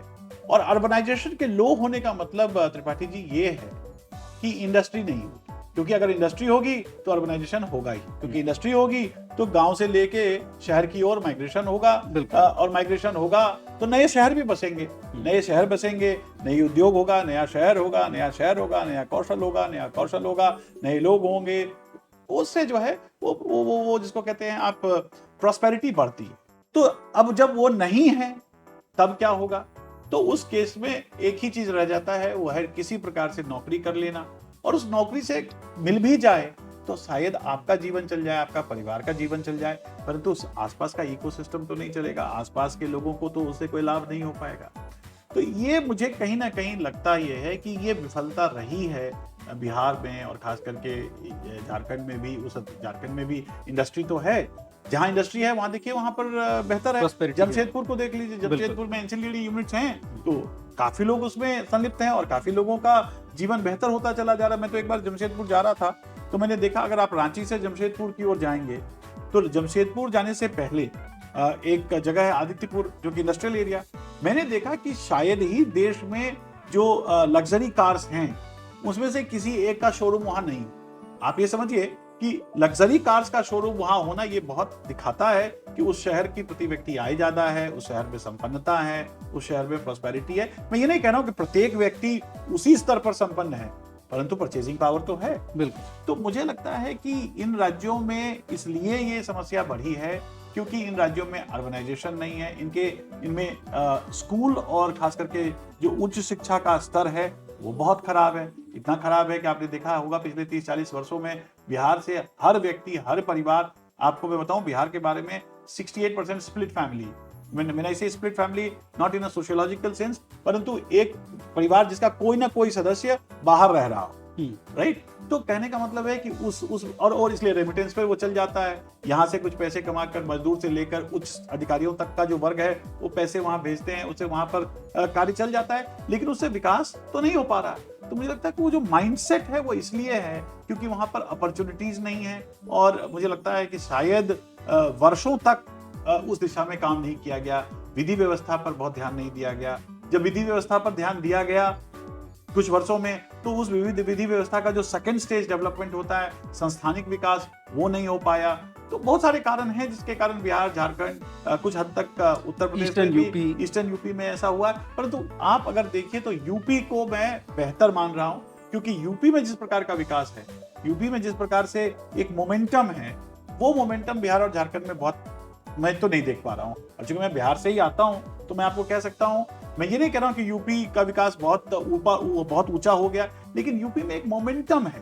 पूर्वी यूपी में कम है, लेकिन और उसके कई कारण हो सकते हैं, उसके राजनीतिक कारण है, और मैं इस आपके प्रोग्राम में राजनीतिक कारणों में जाना नहीं चाहूंगा, लेकिन हाँ ये एक कारण है। और इसलिए फिर वैसी स्थिति में अंतुगत्वा आदमी जो है वो एक सरकारी नौकरी की तरफ उसका अभिमुख हो जाना बड़ा स्वाभाविक। अब अगर इंडस्ट्रीज नहीं है तो वहाँ पे डेवलपमेंट नहीं हो रहा है, ये बिल्कुल नॉर्मल सी बात है। तो हमारे युवा को आज स्वरोजगार की तरफ जाना चाहिए। तो आप ऐसा कुछ संदेश दीजिए, ऐसा कुछ गाइडेंस दीजिए, ऐसे कुछ स्किल्स के बारे में बताइए कि जो युवा को सीख के स्वरोजगार की तरफ बढ़ना चाहिए। देखिए, स्वरोजगार की तरफ बढ़ने का सबसे बड़ा जो आधार है, अब प्रत्येक व्यक्ति की अपनी रुचियां हैं, प्रत्येक व्यक्ति की अपनी सोच है, और फिर स्वरोजगार के लिए भी प्रसाधनों की आवश्यकता होती है। तो कोई एक ऐसा मूल मंत्र तो नहीं है, एक ऐसा कोई मूल मंत्र नहीं है, परंतु मैं नाम तो नहीं लेना चाहूंगा किसी का, परंतु एक मेरा मित्र था, है, मैं तो ये कहूंगा कि है। जब हम लोग कॉलेज व्यवस्था में थे, तो हम लोगों के मन में भी होता था कि नौकरी करनी है, उसके मन में भी थी कि नौकरी करनी है, तो उसने नौकरी कर भी ली, और यहां तक कि नहीं, यूपीएससी में वो कंप्लीट कर गया। उच्च पद की प्राप्ति तो नहीं हुई, लेकिन ठीक ठाक पद की प्राप्ति हो गई उसको। कहीं ना कहीं उसको पढ़ने पढ़ाने का बड़ा शौक।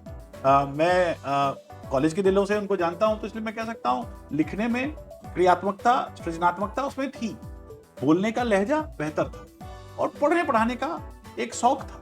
तो आपको तो मैं ये बता रहा हूं कि उसने नौकरी छोड़ दी, बहुत कम उम्र में, 1 आध साल 2 साल नौकरी करने के बाद नौकरी छोड़ दी। आज बहुत बड़े संस्था का मालिक है, और हजारों लाखों की संख्या में उनके अनुयायी हैं, करोड़ों का उनका काम है, और उसमें मुझे लगता है कि हजारों की संख्या में लोग संलिप्त हैं, जो नौकरियां। तो अभिरुचि बहुत इंपॉर्टेंट। अगर उसने वो काम किया जिसमें उसकी रुचि थी, जिसमें उसकी संवेदना थी, जिसमें उसका पैशन था, तो मुझे लगता है करना वो चाहिए। और शुरुआत हमेशा छोटे स्तर पर होती है। छोटे स्तर पे आप शुरुआत करते हैं, परंतु अगर आप उसमें लगातार सतत प्रयत्न करते रहेंगे तो जरूर सफल होंगे। अब वो कौन सा क्षेत्र चुनना चाहिए, तो ये मैं कोई बाबा तो हूं नहीं कि कोई एक विचार आपको दे सकूं। ये तो कहीं ना कहीं जो आत्मा से स्वर आता हो, उस पर जाना चाहिए। आज की हम बात करें, आज आईटी सेक्टर में इंडिया आगे बढ़ रहा है। अगर कॉलेजेस की बात किया जाए, एक कॉलेज में सीएसआईटी के ब्रांचेस के, आप कह लें, उनके सेक्शंस कई सारे हो रहे हैं। कोर इंजीनियरिंग सेक्टर्स के ब्रांचेस ही कॉलेज खत्म कर दे रहा है, एक ही डायरेक्शन में बढ़ रहे हैं। तो ये कहीं ना कहीं इसमें जो कैंडिडेट के माइंड में एक माइंडसेट क्रिएट कर दिया जाता है कि अगर आप सीएसआईटी से बीटेक कर रहे हो तो आपको 1 करोड़ का पैकेज मिल रहा है, 50 लाख का पैकेज मिल रहा है। तो बच्चा यहाँ पे अपना दिमाग नहीं यूज कर रहा है। वो क्या यूज कर रहा है, उसे जो दिखाया जा रहा है, वो ये नहीं सोच रहा कि मेरे अंदर क्या स्किल सेट्स हैं कि मैं इसको डेवलप करूं। बट वो कहीं ना कहीं एक गलत एडवर्टीजमेंट को देख के खुद को गलत दिशा में लेके जा रहा है। तो यहाँ पे पेरेंट्स का, यहाँ पे स्कूल लेवल पे क्या ऐसा करना चाहिए जिससे कि कैंडिडेट अपने माइंडसेट को मेंटेन कर सके, वो एक गलत प्रचार के बहकावे में आके अपने लाइफ का डिसीजन ना ले। देखिए, जैसा मैंने कहा आपको कि मैं तो सिर्फ इस सब का एक ही बात कहूंगा, और वो बात है अभिरुचि। ये जो फैशन होता है ना, ये कोई भी फैशन हो, कभी कभी फैशन हो, इसमें कोई स्टेटिज्म नहीं होता, ये स्टेटिक नहीं होता, ये डायनेमिक होता है। आज है, कल नहीं है, परसों वापस आ जाएगा, परसों चला जाएगा। तो इसमें कोई एक ये नहीं कह सकते कि स्थायित्व इसमें नहीं होता, लेकिन जो अभिरुचियां होती हैं वो स्थायी होती है। मैं तो पेरेंट्स को, या पैकेज में जो लोग सोचते हैं, आदमी को अगर आप पैकेज में डाल देंगे तो मुझे नहीं लगता है कि वो कहें कि कोई इंसानियत तो है नहीं। मुझे मतलब आदमी है, कोई चीज तो है नहीं, वस्तु है नहीं कि उसको आप लपेट देंगे और पैकेज कर देंगे। पैकेजिंग जो है वो मैं उसको मानता नहीं, ना तो उसकी चाहत रखता हूं, ना ही उस पर मैं कोई विश्वास रखता हूं। क्या मूल्य हो सकता है किसी व्यक्ति का, क्या उसको कोई आर्थिक व्यवस्था से किसी व्यक्ति का मूल्य क्या नापा जा सकता है? मुझे नहीं लगता। लेकिन इसका यह मतलब नहीं है कि अर्थ की आवश्यकता नहीं है। मुझे लगता है कि अगर कोई व्यक्ति अपनी सोच से, अपनी समझ, मैंने आपको कहा ना कि मैनेजमेंट और इंजीनियरिंग की डिग्री लेकर भी लोग आज सड़कों पे हैं, और सामान्य डिग्री लेकर भी लोग बहुत ऊंचे पदों पे हैं, और बिना डिग्रियों के भी लोग बहुत शीर्षस्थ उच्च पदों पे हैं और शीर्षस्थ जगहों पे हैं। तो मुझे लगता है कि ये सोच व्यक्ति की होनी चाहिए। हाँ, उसका एक इकोसिस्टम आसपास जो है, उसको उसमें छूट देनी चाहिए कि व्यक्ति अपने रुचि के हिसाब से करे। संस्थाओं का जहां तक सवाल है कि कौन से संस्था है, मुझे लगता है कि जहां प्रोफेशनलाइज हो जाता है, मार्केट ड्रिवन हो जाता है, तो ये होता है। इसलिए नियामक संस्थाओं की बहुत आवश्यकता होती है, इसलिए रेगुलेटरी इंस्टीट्यूशंस की बहुत आवश्यकता होती है।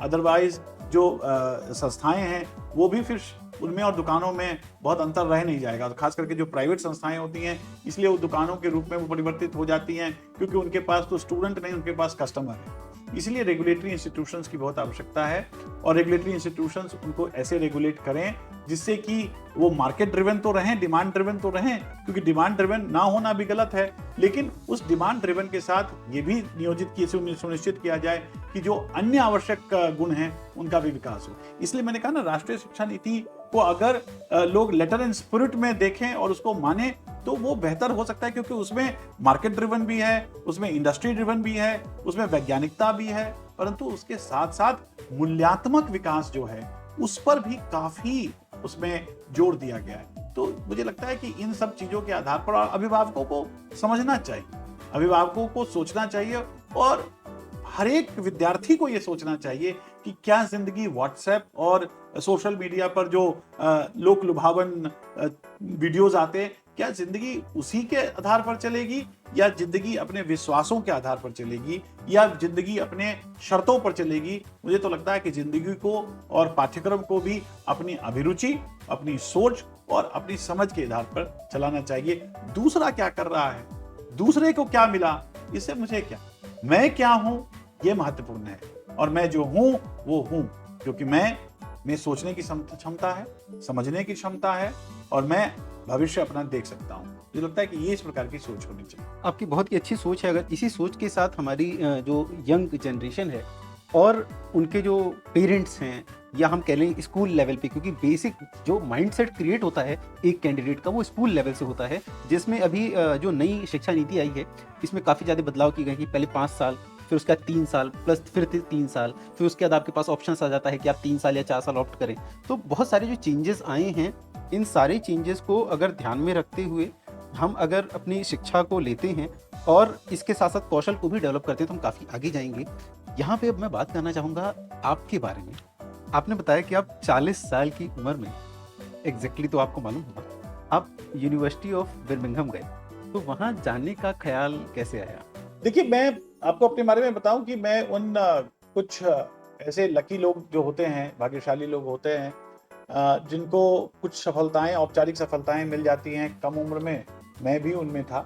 मैं ये तो नहीं कह सकता कि मैं ही सबसे अच्छा था, लेकिन संभवतः कुछ ईश्वर की कृपा मेरे पर रही और बहुत कम उम्र में मैं इस प्रोफेशन में आ गया और मैं भारत के एक अच्छे कॉलेज में मुझे एक लेक्चरर की नौकरी मिल गई। तो मैं आरंभिक वर्षों में अपने, चूंकि ये पैशन था मेरा, पढ़ाने की जो अभिरुचि है वो आज भी उतनी ही स्ट्रांग है, बढ़ती ही जा रही है, तो मैं अपना उसमें लिप्त हो गया और मैं उसमें काम करने लगा। लेकिन मन में ये था कि कुछ अच्छा करेंगे और अच्छा भी तब करेंगे जब उसमें डूब सके या उसमें पूरा समय दे सके। तो आप जानते हैं कि जब आपकी नौकरी होती है, जो सामाजिक व्यवस्था है, फिर शादी ब्याह हो जाता है, फिर गृहस्थाश्रम हो जाता है, तो आदमी कहीं ना कहीं उसमें थोड़ा तो उसमें कहीं ना कहीं मिक्स हो जाता है, उसमें इन्वॉल्वमेंट हो जाती है।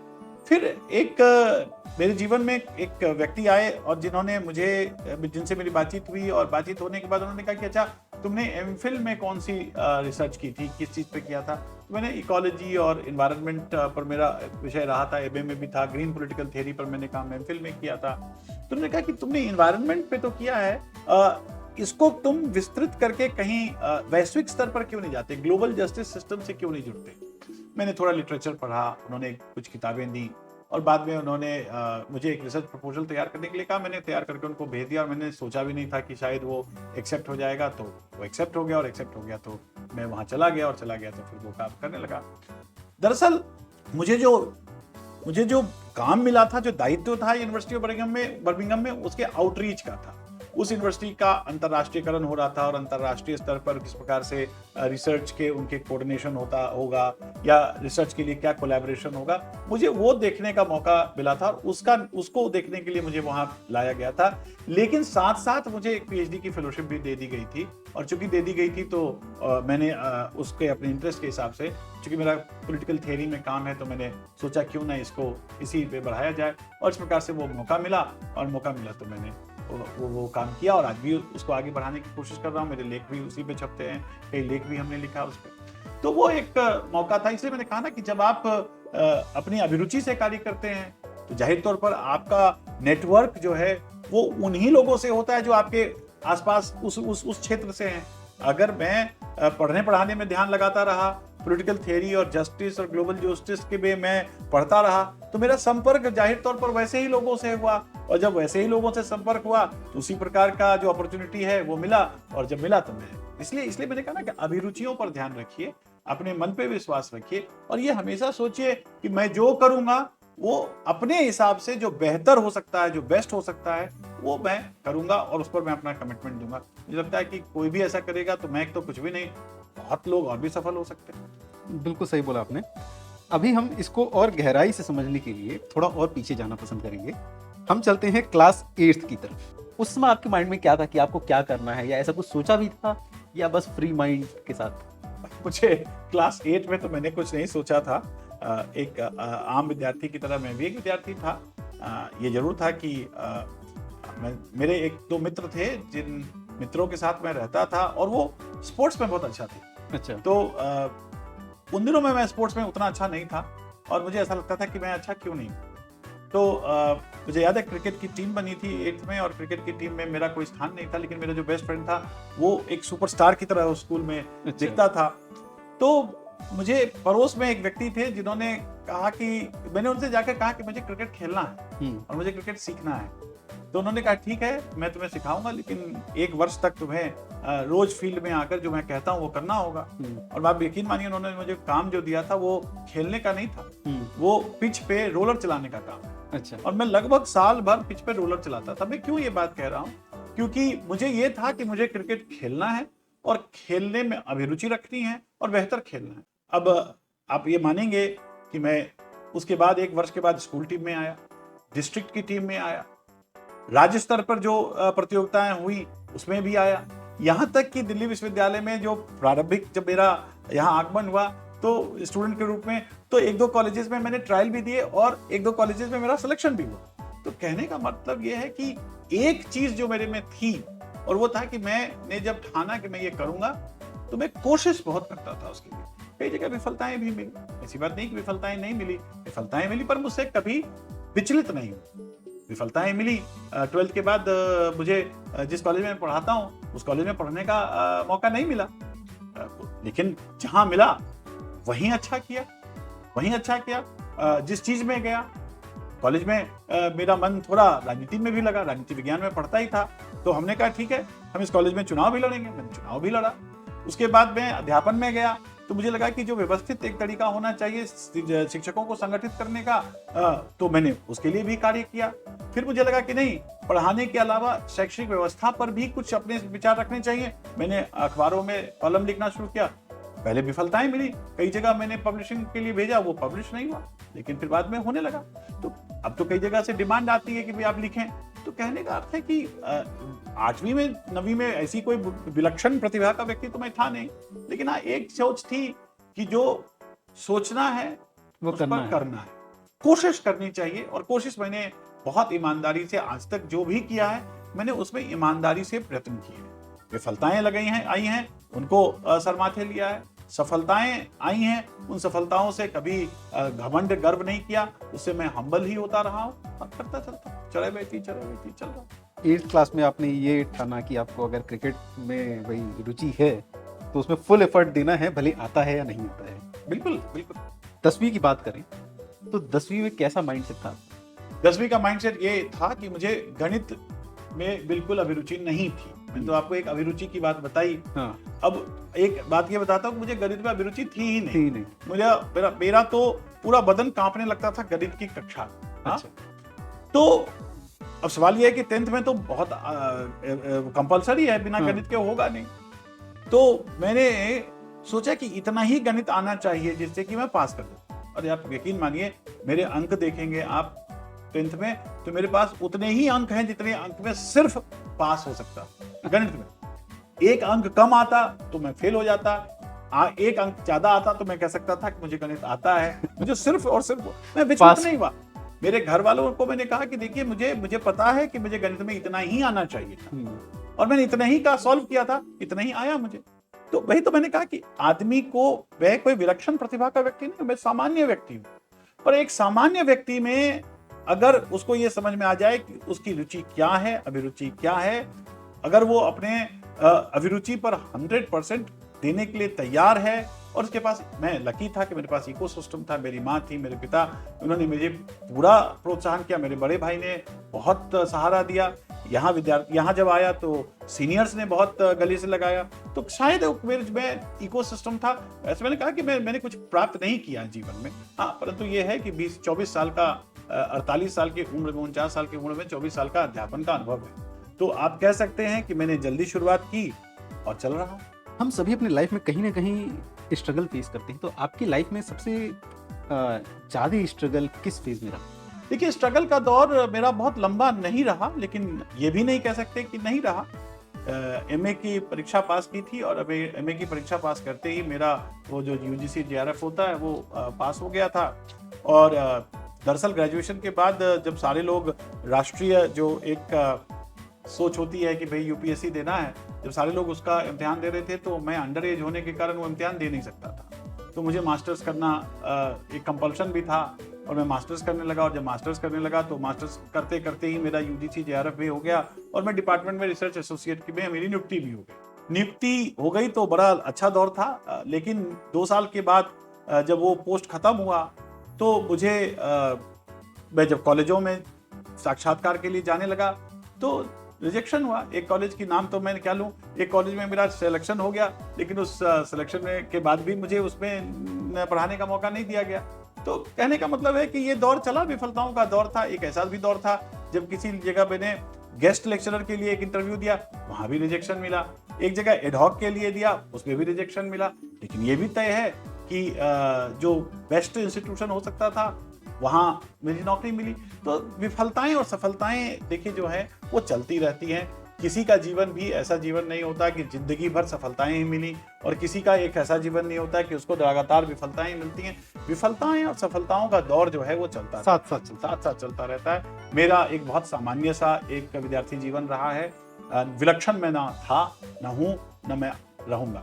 सामान्य भी बेहतर कर सकता है और सामान्य भी एक अच्छा जीवन जी सकता है। मैं तो इतना ही मानता हूं। इस सामान्य जीवन के साथ साथ आपके अंदर एक ख्याल आया था कि आप चुनाव लड़ें, तो ये ख्याल कहाँ से पनपा और ये कहाँ से डेवलप हुआ? मैंने कहा ना कि जीवन में कुछ छोटी मोटी घटनाएं हो जाती हैं जो आपको मोड़ देती हैं। मुझे याद है द्वितीय वर्ष में मैं था, तृतीय वर्ष का छात्र था, और उस समय मेरे एक मित्र थे जो सीनियर थे, उनसे कुछ अनबन सी हो गई और आज मेरे बहुत अच्छे मित्र हैं वो। तो अनबन हो गई और उस समय वो प्रेसिडेंट थे। तो हमने कहा ठीक है, अब हम भी प्रेसिडेंट बनेंगे। अच्छा। और बस ये सोच लिया तो फिर मित्रों का साथ मिल गया, हो गया। तो मैंने कहा ना कि जो करें आप, मैंने कॉलेज के जीवन को भरपूर जिया, पढ़ाई की, लड़ाई की, खेला, राजनीति की, मतलब राजनीति उस रूप में जो विद्यार्थी की राजनीति होती है, विद्यार्थी जीवन की जो होती है वो भी की। तो ये सभी चीज किया। तो ऐसा कुछ नहीं था कि मैं बिल्कुल काग चेष्टा बको ध्यानम स्वान निद्रा तथैव च अल्पाहारी, ऐसा नहीं था। मैं खाता भी था, सिनेमा भी देखता था, जो सब काम करते हैं सब वो काम करते थे। पढ़ने के समय पढ़ते थे, खेलने के समय खेलते थे। कोई ऐसा नहीं था कि कंपार्टमेंटलाइज जीवन था, लेकिन ये भी नहीं था कि किसी एक चीज की अति खराब है। मेरी माँ कहती थी, ना अति वर्षा, ना अति धूप, ना अति लबलब, ना अति चुप रहना खाली वो भी गलत है, बकवास करते रहना भी गलत है। बहुत बारिश हो जाए देखिए मन नहीं लगता, बहुत धूप हो जाए मन नहीं लगता। तो मुझे लगता है कि अति को छोड़कर एक जिसको गोल्डन मीन कहते हैं, जो कि ना बहुत इस तरफ ना बहुत इस तरफ, मध्यम मार्ग जिसको कहते हैं, आप उस पर चलते रहे तो जीवन ठीक चलता है। आपके जीवन का सबसे सुनहरा जो आपको मतलब पल याद आता है, वो पल कौन सा रहेगा? जीवन का सुनहरा पल तो यह है कि जब मैं पिता बना और अपने बच्चे को जब मैंने गोद में लिया तो वो मुझे बहुत अच्छा लगा। वो पल मैं आज भी नहीं भूल पाता। परंतु अगर अचीवमेंट का पल अगर कोई कह सकता है तो वैसे तो कई पल आए हैं, कई मंचों पर जाने का मौका मिला है। अभी कुछ दिन पहले मैं जर्मनी के संसद में अपने विचार रख के आया, तो वो भी एक बहुत बड़ा मौका था। इंग्लैंड में काफ़ी बड़े मंचों पर मैंने पढ़ाया है, तो वो भी वो हैं। परंतु मुझे लगता है कि अगर कहीं ना कहीं मुझे सेटिस्फैक्शन अगर किसी चीज़ से मिला तो ये था कि मेरी माँ मृत्युशैया पे थी। और ये बात मैं आज से 20-21 साल पुरानी कर रहा हूँ। मृत्युशैया पे थी और उनको ये था कि उनको भी पता था कि वो बहुत दिन तक नहीं रहेंगे, 50 साल की आयु में ही उनका निधन हो गया और मैं उसमें अल्प आयु का ही था। तो उनको ये लगता था, या चाहत रही होगी, हर एक माँ बाप को ये चाहत होती है कि मैं जाने से पहले इसको सेटल्ड देख लूँ, ये शायद उनकी सोच रही होगी। और मैं वो स्ट्रगल का दौर था, मैं भी चाहता था कि इनके जाने से पहले ईश्वर के पास यात्रा करें। उनको कैंसर था, उससे पहले इनकी ख्वाहिश पूरी हो जाए, इनकी जो तमन्ना है वो पूरी हो जाए। मुझे ये तो पता था कि मैं इतना तो ठीक हूं कि मुझे कुछ ना कुछ तो मिल ही जाएगा, परंतु ये जरूर चाहता था कि ये पता था कि उनका जीवन बहुत लंबा नहीं था। ये डायग्नोसिस के बाद पता चल गया था कि 3-4 महीने से ज्यादा वो रहेंगे नहीं। उन्हीं दिनों में न जाने कहां से, क्योंकि ईश्वर तो हैं, वो ईश्वर की कुछ ऐसी कृपा आई कि जिस कॉलेज में मैं आज पढ़ा रहा हूँ वहाँ एक वैकेंसी आ गई और वहाँ पर बिना ये ना जानते हुए कि भी मेरा कुछ हो सकता है, मैं साक्षात्कार देने चला गया और ईश्वर की कृपा हुई और मुझे वो नौकरी मिल गई। और वो नौकरी मिलने के बाद जब मैं अपनी माँ के पास गया और मैंने कहा कि, तो वो जो पल था वो ना भूलने वाला पल है। उस पल को मैं विह्वल भी हो जाता हूँ और उस पल को याद करके पता नहीं, मुझे लगता है कि शायद ईश्वर ने मेरे लिए वो पल बनाया था और मेरी माँ और मुझे वो वरदान था ईश्वर का। अदरवाइज मैं ये सोच ही नहीं सकता था कि मुझे नौकरी मिल जाती। और सफलता की बात नहीं कर रहा हूँ, क्योंकि उनको ईश्वर ने अपने पास बुलाना था। बुलाने से पहले वो मुस्कान में देखना चाहता था उनके चेहरे पे। तो मुझे लगता है कि सबसे बड़ा अचीवमेंट मेरा यही था। उनको विदा मैंने उस रूप में किया ईश्वर के पास। जब उनको मैंने भेजा या ईश्वर ने जब उनको बुलाया तो वो संतुष्ट होकर गई, ये सोचकर गई होंगी कि मेरे तीनों बच्चे सेटल हो गए, क्योंकि मैं ही सेटल नहीं था, बाकी तो 2 सेटल थे। तो काफ़ी ये आपने अचीवमेंट राइट टाइम पे लिया और मिल गया। मैं तो ये कह सकता हूँ कि मिल गया। आपका प्रयास, आपका जो लगन, जिस तरीके से आपने सारी चीज़ों को डिफाइन किया, तो कहीं ना कहीं ये शुरुआती दौर से ही आपके अंदर जो लगन था वो आपको उस मुकाम तक पहुंचाया कि आपने अपनी माता जी को वो खुशी के पल दे पाए। हौसला था, हौसला है। और निराश होता हूँ, विफलताएं मिलती हैं, निराश होता हूँ, परंतु अगले ही पल उठ जाता। कई विपत्तियां भी आई, अटैक भी होते हैं, जिसपे मतलब इतना सब चीज जो सॉफ्टनेस दिखता है उतना है नहीं, लेकिन अटैक होते हैं, विफलताएं होती हैं, निराश होता हूँ, लेकिन फिर उठकर खड़ा हो जाता हूँ। जीतने की एक इच्छा है, कुछ करने की इच्छा है, समाज में एक्सेप्टेंस हो उसकी इच्छा है। जो दकियानूशी हैं उनका विरोध करने का भी एक स्वर है, जो रूढ़ियां हैं उनको तोड़ने की भी समझ है। जात पात व्यवस्था को मैं मानता नहीं, और उसको तोड़ने के जो प्रयत्न किए जाने चाहिए वो किया था, करता हूं, कर रहा हूं और करता रहूं। तो बाहर से प्राप्त करने की इच्छा है, जो दूसरे में अच्छा है वो लेने की इच्छा है, परंतु अपने को भूल जाऊं या अपना जो है उसको निरर्थक समझूं, ये नहीं।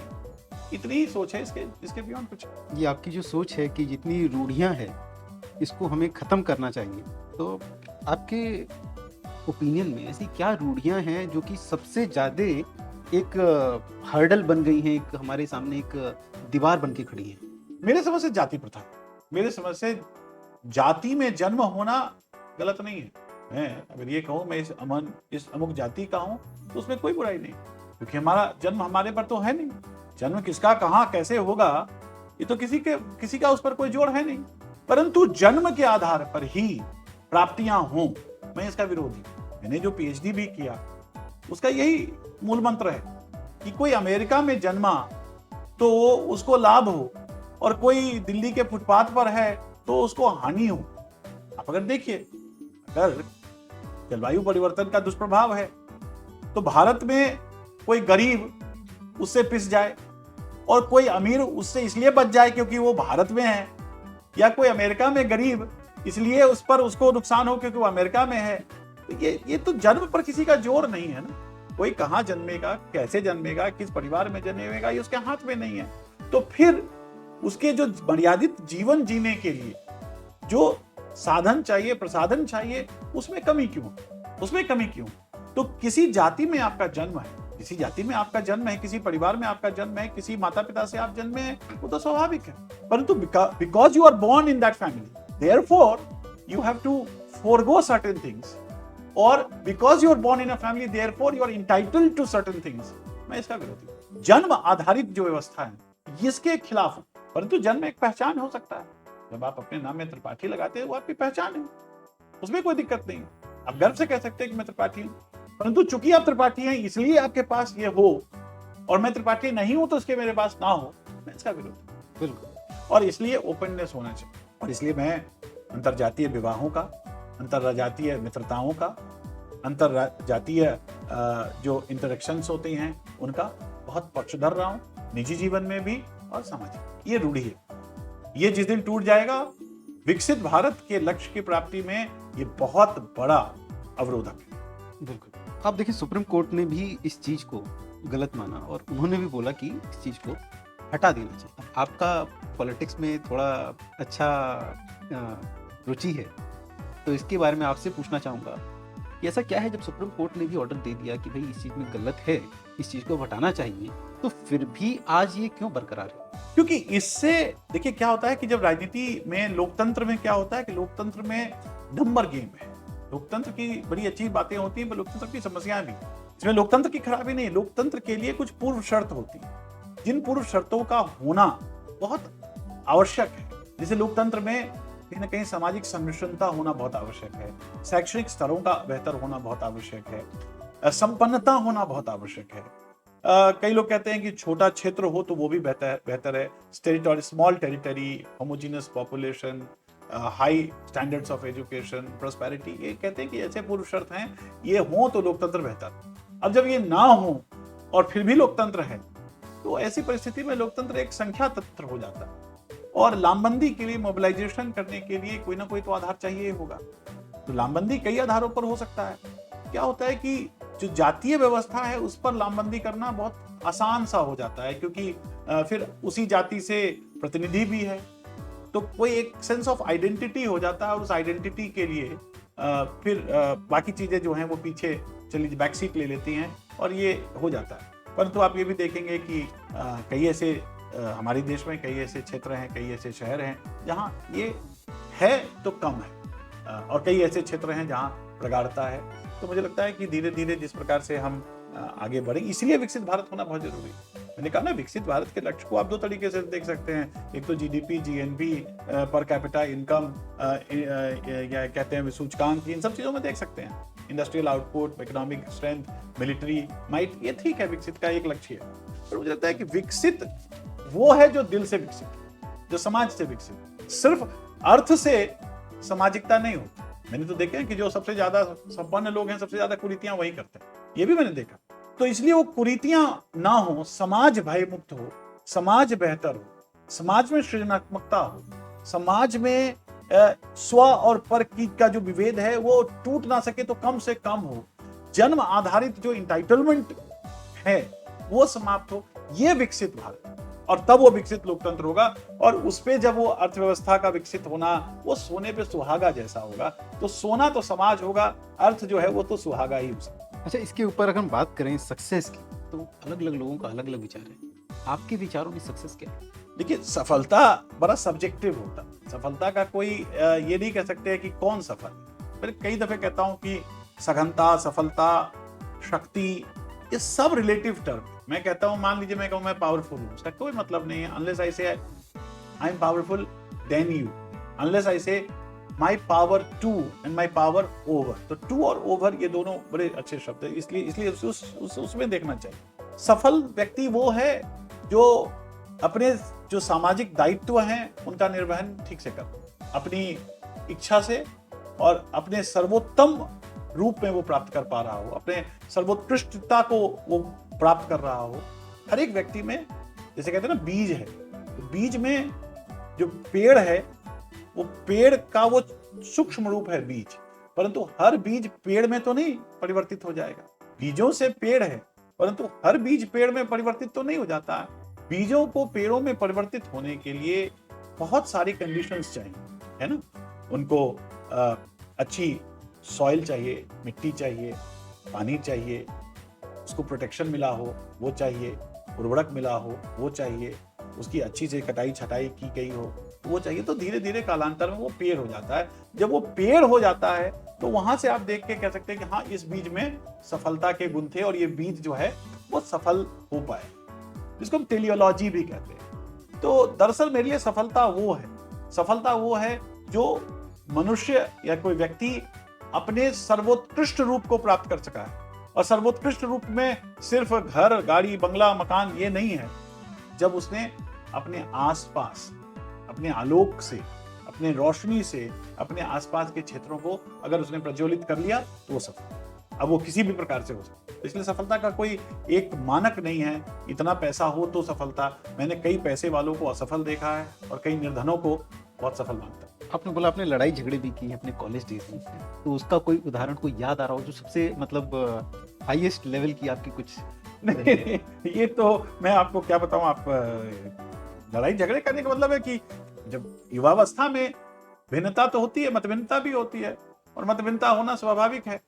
और उस मतभिन्नता पर अगर जब थोड़ी आक्रामक रवैया हो जाता है तो शायद हो सकता है कि ईगो भी हो जाता है, तो वो उस प्रकार की घटनाएं घटी हैं। आज आप प्रोफेसर लेवल पे हैं तो आज आप बहुत ही सौम्य हो गए हैं, बट उन दिनों तो आपके अंदर एक वो अग्रेशन, समय होता है, वो होना स्वाभाविक भी है। तो किस लेवल का एग्रेशन रहा करता था उन दिनों? नहीं, ऐसा कोई एग्रेशन नहीं होता था लेकिन हाँ लगता था कि भाई ठीक है, हम दोस्त हैं, साथ हैं, और हम ठीक जो कह रहे हैं वो ठीक है, और जो अगला कह रहा है वो गलत है, और अगर वो गलत है तो गलत है, और उसको गलत सिद्ध करना है तो करना है। तो वो उस प्रकार का वो एक बहुत सामान्य, मैंने कहा ना मेरा जीवन बहुत सामान्य जीवन है, और इस सामान्य जीवन में जो सुख है वो किसी विशिष्ट जीवन में नहीं है। मैंने कहा सुख सामान्यता में है, इसलिए सफलता भी सामान्यता में है। आप सामान्य हैं तो सफल हैं, और सफल हैं और सफल होकर आप सामान्यता की ओर हैं तो आप सुख हैं। जैसे ही आपने अपने आप को विशिष्ट बनाया, आप समाज से अलग हो गए, और जैसे ही आप समाज से अलग हो गए तो आप बड़े तो हो गए पर खजूर के पेड़, आप झुके हैं, पेड़ों से फलों से लदे हैं, छाया दे रहे हैं, पंथी आपके पास हैं, तब आप सफल। सफलता वो उस कल्चरल कंटेक्स्ट में होता है। और मैंने कहा ना कि ये जो गुड्स जिसको हम कहते हैं, न्याय जिसको कहते हैं, ये सब सामुदायिक है, ये सब सामुदायिक है। मेरी शादी जिस परिवार में हुई, अब उस परिवार में नौकरशाहों के बारे में अगर देखा जाए तो नौकरशाही लोग हैं, बड़े नौकरशाह लोग हैं। तो वहां पर कोई अगर नौकरशाह हो गया तो बहुत उसका ये नहीं है।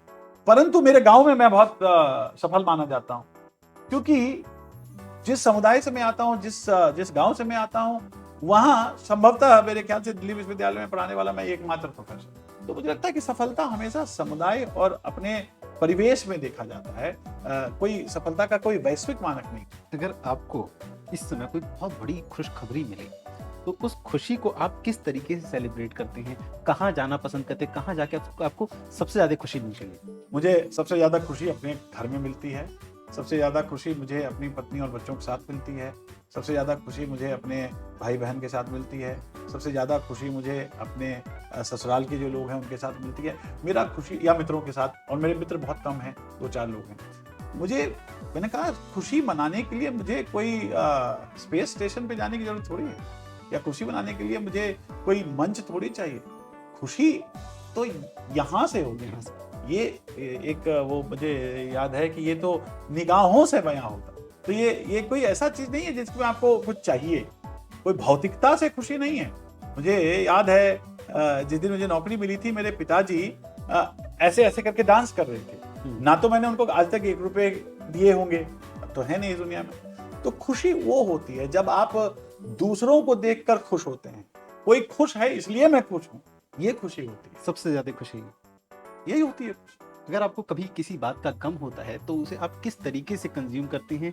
शांत में अकेले बैठते हैं या कहीं क्या किस तरीके से? नहीं, मेरी प्रवृत्ति ऐसी है नहीं कि मैं अकेले रहूं, चुप रहूं या छिपा लूं, ऐसा होता नहीं। मेरे पास जब भी दुख हुआ, जब भी कुछ ऐसी बात हुई, तो मैं सबसे पहले अपने जो करीबी लोग हैं उससे शेयर कर देता हूँ। मेरे अंदर में उसको पचा लेने की और उसको लेकर बैठे रहने की क्षमता है ही नहीं। तो मैं व्यक्त करता हूँ, सोचता हूँ, थोड़ी निराशा होती है, और फिर कुछ क्षणों में मैं आगे चलता हूँ, क्योंकि मुझे पता है कि ये जीवन जो है वो अब मैं उस तरफ चल रहा हूँ जहाँ पर मेरे पास आने वाले समय कम है, जो बीत गया समय वो ज़्यादा हो चुका है। तो अब मेरी गति जो है धीरे धीरे उस तरफ चल रही है, और चूंकि उस चल रही है तो मेरे पास समय बहुत कम है, तो मैं पश्चाताप क्यों करूँ? ये जो वो मैं कभी कविताएं पढ़ता रहता हूँ, तो इसलिए आपको लगता होगा जो बीत गई वो बात गई। तो है ना, अंबर में कितने तारे, टूटे तारों पर अंबर कब शोक मनाता है। तो जो हो गया वो हो गया, चलते रहना है, काम चलते रहना, जीवन चलते रहने का नाम, चलते रहना है। बहुत अच्छी तरीके से और सरलता से आपने अपने जीवन के बारे में बताया। अपनी उपलब्धियों के बारे में तो आपने नहीं बताया, उसके लिए तो इंटरनेट और मीडिया ही काफ़ी है।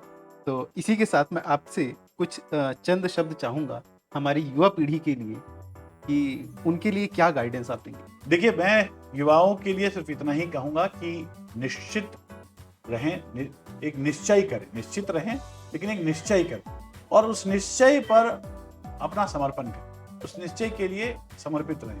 कई दफे प्राप्तियां हो जाती हैं और कई दफे विफलताएं भी होती हैं, पर विफलताओं से डरे नहीं और विफलताओं से सहमे नहीं। रास्ता है, पानी है ना, कि हम तो दरिया हैं, हमें अपना हुनर मालूम है, जिस तरफ चल पड़े रास्ता हो जाएगा। तो युवाओं को सिर्फ यही सोचना चाहिए कि don't get bogged down by failures. Failures are part of your life, failures are part of success.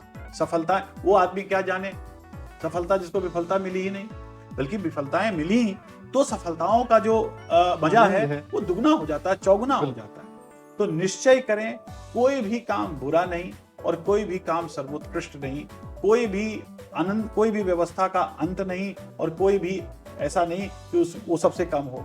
तो ये अनंत जो है, जिसको कहते हैं अपॉर्चुनिटीज हैं, व्यवस्था खुली हुई है। सोचिए, समझिए, चल पड़िए, जीते, आगे बढ़िए। विफल हुआ, सोचिए, फिर लगे रहिए।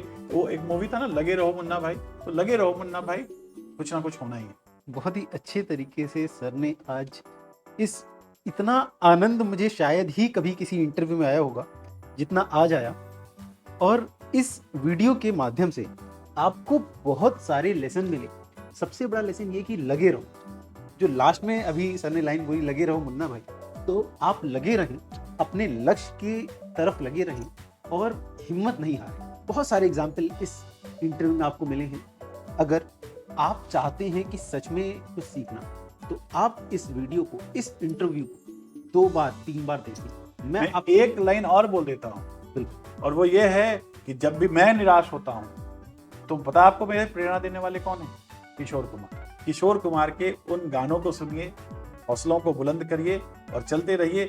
जीवन से ना हार चलने वाले, चलते रहिए, चलना ही जीवन का नाम है। तो इसलिए युवाओं के लिए ही नहीं, समाज के सभी लोगों के लिए, सभी उम्र के लोगों के लिए, महिलाओं के लिए, पुरुषों के लिए, बच्चों के लिए, वृद्धों के लिए चलते रहना है। क्योंकि हम आए हैं, ये तो तय है, जाना है ये भी तय है।